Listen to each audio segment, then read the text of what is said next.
नमस्कार दोस्तों। आज 11 जनवरी भारत के द्वितीय प्रधानमंत्री श्री लाल बहादुर शास्त्री की पुण्यतिथि है। तो सबसे पहले हम उन्हें प्रणाम करते हैं, उन्हें श्रद्धांजलि अर्पित करते हैं। तो लाल बहादुर शास्त्री भारत के द्वितीय प्रधानमंत्री रहे और उससे पहले गृह मंत्री के पद पे भी रहे। देश के एक महान सपूत थे, क्रांतिकारी थे। तो लाल बहादुर शास्त्री के बारे में हम कुछ जानने की कोशिश करेंगे। लाल बहादुर शास्त्री जी का बचपन का नाम लाल बहादुर श्रीवास्तव था और पिताजी का नाम मुंशी शारदा प्रसाद श्रीवास्तव था।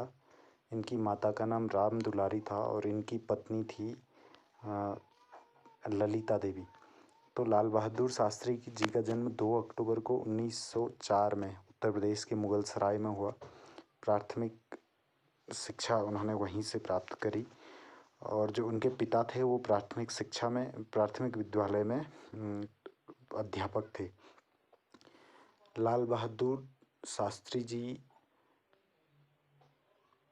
जब बहुत छोटे थे तो उनके पिता का निधन हो गया था और उसके बाद इनका पालन पोषण इनके नाना ने किया, लेकिन कुछ समय बाद नाना की भी मौत हो गई।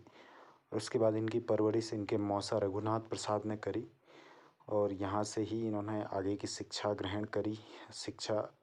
और हरिश्चंद्र हाई स्कूल और काशी विद्यापीठ में इन्होंने बाद की शिक्षा ग्रहण करी। शास्त्री की उपाधि इन्हें काशी विद्यापीठ से मिली और जब इन्हें शास्त्री की उपाधि मिली तो तब से इन्होंने अपने नाम के साथ लगा हुआ श्रीवास्तव शब्द ही हटा दिया कि ये जाति सूचक चीज़ों को नहीं मानते थे, जातिवाद से घृणा करते थे। 1928 में इनका विवाह ललिता देवी से हुआ और इनकी 6 संतानें थी, कुसुम, सुमन और हरिकृष्ण, अनिल, सुनील और अशोक।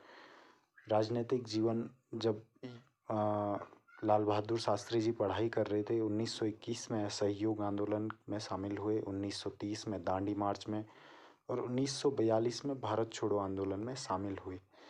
तो 1942 में जब गांधी जी ने करो या मरो का नारा दिया तो इन्होंने मरो नहीं मारो का नारा दिया था और ये कुछ समय बाद गिरफ्तार हो गए और उसके बाद जेल से निकलने के बाद ये इलाहाबाद आए और सचिव के रूप में भारत सेवक संघ में सचिव के रूप में काम करने लगे और यहीं इनकी नज़दीकियां बढ़ी नेहरू जी से।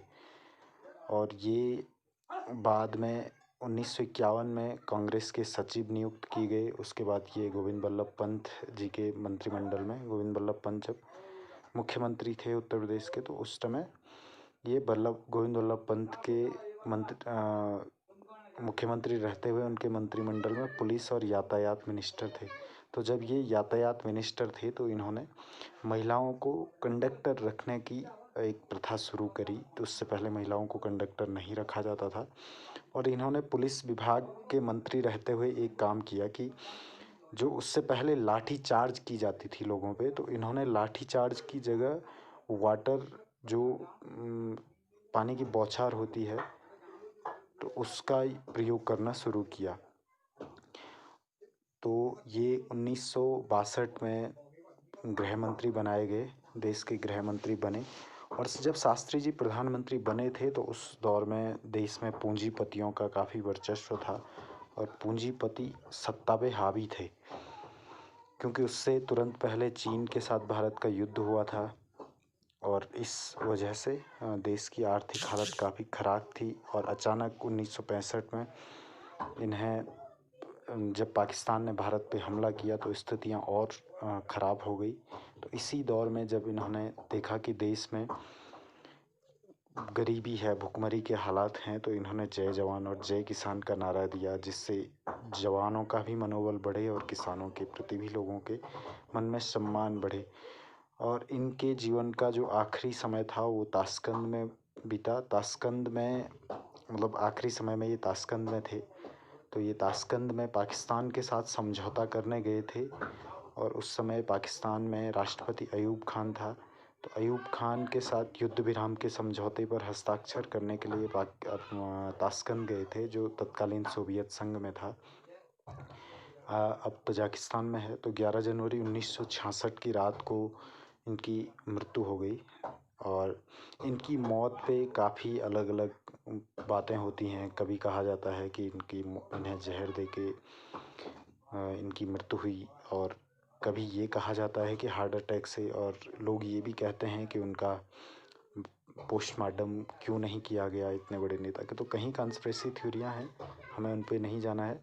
तो दोस्तों, हम लाल बहादुर शास्त्री जी जैसे सपूत को नमन करते हैं। जय हिंद, जय भारत।